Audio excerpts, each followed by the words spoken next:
It's recording. Is it recording? Yep. Hello. Testing. Can you can hear it through here? Okay. That's the good thing about that. But yeah, sweet. What's up, guys? What's up? We're on the top of a mountain. Literally. Yeah. Yeah, I'm not gonna go over the edge today. You don't want to sneeze too hard, you might fall over. Yeah, really though. Yeah, we're on top of Crowder's Mountain, having a really nice time, and I wanted to have Sarah out here. She was nice enough to come from Florida and spend some time with us, talk about fitness, nutrition. So now that we're here, Sarah, thank you so much for being here. Happy to be here. Good. I've never been on any form of an interview before, so if I suck at this, then, I apologize, and hopefully I'll get better one day. We forgive you. No, this is a first for me too, as you all know. It's a first for me too, so it's a learning curve for all of us. Yeah. And so thanks for being on board with this crazy project. I appreciate it. I really just wanted to ask you one question now that we're up here, is what do you feel is that what drove you into fitness and wellness? So I guess growing up, my family was never, my parents don't run. They're not really into going to the gym or anything like that. We would, stop after school and get McDonald's every day. It was it's a casual thing, Yeah. For most American families. But when I was in, I guess it kind of starts out when I was in starting to get into high school. Mm-hmm. I cheered for a couple years in middle school, cheered through high school, but I started to get into running track when I was a freshman. And I was never very fast, so put that disclaimer out there. I'm not very fast. But I always kind of worked hard, and going into my junior year of high school, you kind of get into that point where people are starting to look at schools, and people are like, oh, where do you want to go? What's your career? Blah, blah, blah, blah, blah, And I was not sure. Yeah. But I always knew that I was really into horses, and I've been riding since I was 5 years old. So when I started looking for schools, I found this small school in central Missouri called William Woods, and they have a really good equine program where they're known for kind of just teaching people how to really care about horses, training, husbandry, any kind of that kind of thing. Yeah. So, central Missouri, I decided I kind of wanted to go there, and I had my eyes set on that just to work with horses. But it is a private school, and private schools are not cheap. In addition to out-of-state tuition. So, and my parents were always very supportive, but, they were kind of realistic in the sense that, unless you figure out something that's going to work, then, obviously we're not going to be able to make that happen. Right. So, I was still running track, and, I decided that, the only way for me to be able to afford this and be able to kind of pursue this form of, what I wanted to do at the time, which was, kind of work with horses full time, was through getting some form of a scholarship. Yeah. So I guess that's kind of really when I started getting into fitness and wellness and nutrition and health and everything of that nature. Yeah. So going into my senior year of high school, I got into CrossFit. Mm-hmm. Well, I always kind of dabbled in the home gym that we had in our neighborhood. But I really got into CrossFit. I stepped in my first box when I was 17. I'm 23 now. And I was honestly hooked after the first class. Nice. It was just, nice. It was so much fun. There were so many things to learn. And it was really more than anything, just such a form of empowerment, mm-hmm. And just, because when you're a teenager, especially being a female, there's so many different pressures to be to be pretty, to be liked, to be what, the boys want, to be fast at running track, Sure. So many outside pressures that, that are also there by societal standards, but also pressures that you put on yourself. And, when I walked into that CrossFit gym, it was just there's no pressure, you're new at this. Everyone was super accepting. The coaches were so wonderful and just really allowed me to just go in there and honestly just grind, awesome. And nice. And just, just be able to put myself into it. Mm-hmm. So, I was totally hooked. I started CrossFitting a lot. Actually, what's funny is that the gym was pretty far away from my school or from where I lived. And sometimes I didn't have a car at the time that summer. I got a car like kind of into my senior year-ish, but I would bike like 40 some odd minutes to get to the gym. Nice. Yeah. That's a warm up. Yeah, I was a little crazy, probably a little obsessed at the time, but it's fine. But yeah, I started to get into CrossFit a lot, and that, learning those strength moves, learning all of that transferred over into track, and kind of eventually became a faster runner. And I decided to reach out to the coach, kind of getting back to the main story, but reach out to the coach at the school, and I talked to him, and I said, I'm really interested in coming here. I explained that finances are definitely an issue. But, I'm going to tell you right now that I'm not the fastest person on the block. I'm not sure that I ever will be, but I will work really hard, That's what matters. Yeah. And I guess for some reason he decided to believe me, and he took a chance, and he pretty much gave me almost a full ride to run, which awesome. I found out was not a common thing that he gave out to people. So, I was able to go to school, kind of fast forward a little bit. I was still doing CrossFit. I got the scholarship. I was able to go out there. I ran for 4 years.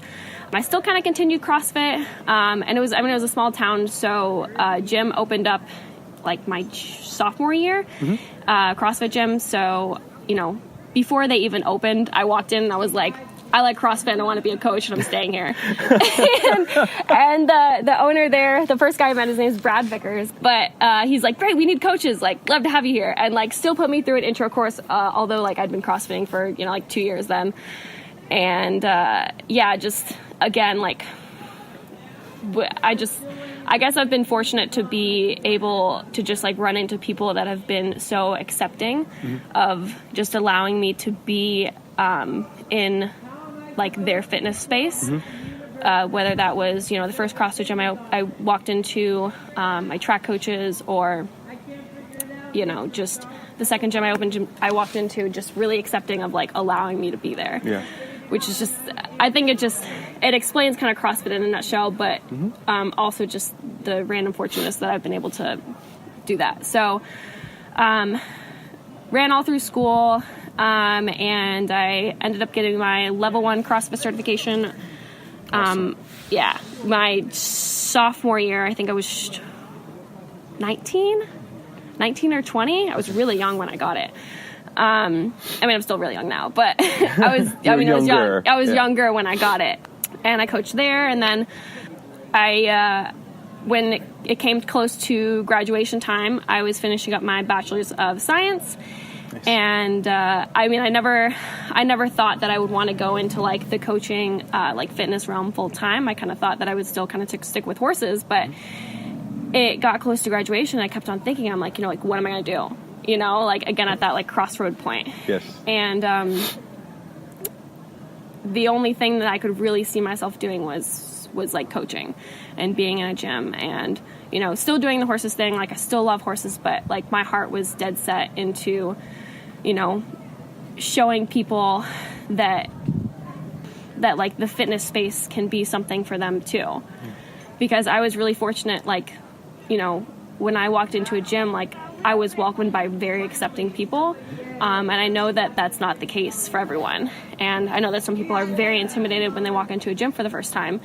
So I was like, I want to coach full time. So I do not use my degree. Well, I partly use my degree, in just a sense of like I understand how to read scientific articles, yes. Which is very helpful. Very helpful. It is. But I don't really use it. I probably should have gone to school for like nutrition or something, but live and learn kind of thing. Yeah, and you are doing that now, anyways. Getting into that. Yeah. So, I graduated. I moved back home to Southern Florida, where I currently am now, and I coach part-time, kind of starting to open up my own like online coaching business, Spear thing, getting into that, just growing my personal brand, getting almost done with my precision nutrition one, and then kind of at, again, like another crossroads of like, do I really want to pursue like really going down my own space of like really branding myself in the fitness industry and being the personal trainer and like being that go-to person, or do I decide to go down another route, just out of the crossroads point. But I guess that's my, like, long story short, my way of, like, how I got into the fitness realm. And just, like, I guess my goal now, if I decide to pursue the fitness full time, is just to really be that person, like when people walk into a gym for the first time, be that person that people were for me, you know, like that smiling face of acceptance, like of, you know, it's okay that you probably don't know what you're doing, and that's fine, because when you walk into somewhere new, like you're never going to know what you're doing. It's going to be uncomfortable. You're going to feel weird. You're going to feel dumb, like you're doing things wrong, but to just like be that person of acceptance and, like, you know, tell people that it's okay. You know, I'm here to help you. I'm here as a resource. And yeah, just be that. Be that person that people were for me, because I know that not everyone is fortunate enough to have that. Not at all. Yeah. It's good that you're taking that into your journey, and you're changing things to where you want people to feel the same way you felt. And that's big, because just like you said, not many people get that chance. Yeah. That's fantastic. That's really good. Yeah, and I mean, I think it's definitely... I think a big part of that is because I went into the CrossFit space right off the bat, and CrossFit gyms are very accepting. Yes, they are. And are, you know, just a place to, like, welcome new people. And that's why I still do coach, but I also think that, you know, it's not that way with your traditional, you know, bodybuilding style kind of gym. Like I think it's definitely gym. Yeah, like your normal Globo gym. I definitely think that those places tend to be more of a place of, like, put your head down, you know, and I think just I would really love to get into that space and kind of be that difference for people, and, you know, just the accepting person and the person that wants to guide you and help you and, you know, show you or just help you find, like, your realm of fitness or your realm of exercise that makes you feel good, that makes you be able to do the things you want to do, makes you be able to get off the medications and you know, like, look the way that you want to look and just feel good about yourself. Because I was fortunate enough to have that, and, you know, just have that be a space for me where I was able to learn how to be strong and value strength and value consistency and perseverance and learn how to be strong. Yeah. You know? And I'm sure you definitely have, from when you started to where you are now. Like, how much of a different person would you say you are now? Oh my God. I don't even think that I could, that I would even be able to talk to the person that I was when I was in high school. Yep. Like, I was uncomfortable in my own skin. I had... What I realize now was a eating disorder. Bringing carrots to lunch and that's all you eat all day is not okay. No, it's not. And just I don't even think I would be able to talk to that person, because all that girl wanted to be before she realized that she wanted to be strong was she wanted to be, like, small. And what the models look like and what you see on magazines, and, you know, be like that small, petite girl who, you know, was quiet, just went with what people told her, and I'm so glad, I'm so thankful that I took the chance and stepped into a CrossFit gym, and that those people were so welcoming of having me here, because, I mean, it changed everything for me. And I think not just your followers, but the people that you I don't have a big following, let's disclaim that. I have like 2,000 people that follow me. It's the quality. Just like in the gym, quality versus quantity. Yeah. So you have good people that believe in you and what you're doing because they've seen your journey. Yeah. You know, your posts, you know, you're lifting good, serious weight, and you get better and better as you grow. Yeah. And it's fantastic that you can do that, you know? Yeah. That's excellent. Yeah. But I mean, it's cool. It's been like a really cool journey to see everything grow and like see people start to follow my story, which I never thought would happen. Yeah. And just kind of be that person for people. Yeah. I'm really glad that you did follow that path and you did what you did, because it's leading you to some really great things. Yeah. You know, it really is. And I mean, you said, you're better and stronger, and the changes you've made have been fantastic changes. So yeah, I wouldn't be the same person. Not at all. Without, you know. Yep. And like you said, no way. Yeah, and there's always a crossroads. There's always a time when you have to make a decision or something else, next chapter in your life. So just keep making those changes like you're doing that are helping you follow your end game. Yeah, that's the goal. Yeah. That's the goal, to be that person and, make myself better every day for it. Yeah. And Yep. So what's the name of the ebook that you're about to... I'm pretty much found on Instagram. I'm very active on there at SLYNNMCRAE at Eslyn McRae. I'm working on a website, not published yet. I have a Facebook, same thing, at Eslyn McRae. And then I am coming out with an ebook, which is probably going to be launched before this gets published. I'm hoping to launch it next month, which would be mid-December of 2018, whenever this podcast is being aired. Okay. So more than likely it's already out. And if you want to check that out, it is a traveling workout guide.